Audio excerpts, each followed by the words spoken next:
राजा विक्रमादित्य शिकार खेलते खेलते अपने सैनिकों की टोली से काफी आगे निकलकर जंगल में भटक गए।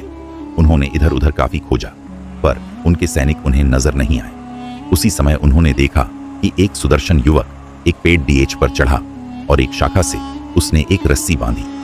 रस्सी में फंदा बना था, उस फंदे में अपना सर डालकर झूल गया। विक्रम समझ गए कि युवक आत्महत्या कर रहा है। उन्होंने युवक को नीचे से सहारा देकर फंदा उसके गले से निकाला तथा उसे डांटा कि आत्महत्या न सिर्फ पाप और कायरता है, बल्कि अपराध भी है। इस अपराध के लिए राजा होने के नाते वे उसे दंडित भी कर सकते हैं।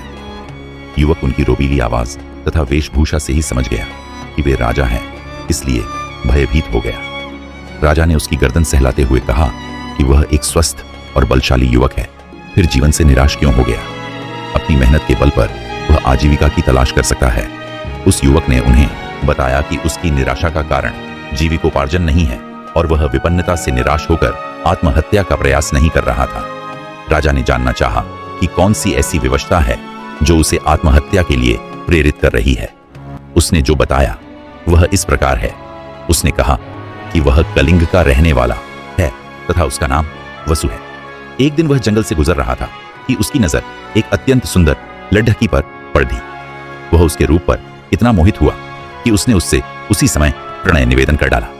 उसके प्रस्ताव पर लड़की हंस पड़ी और उसने उसे बताया कि वह किसी से प्रेम नहीं कर सकती, क्योंकि उसके भाग्य में यही बदा है। दरअसल वह एक अभागी राजकुमारी है जिसका जन्म ऐसे नक्षत्र में हुआ कि उसका पिता ही उसे कभी नहीं देख सकता।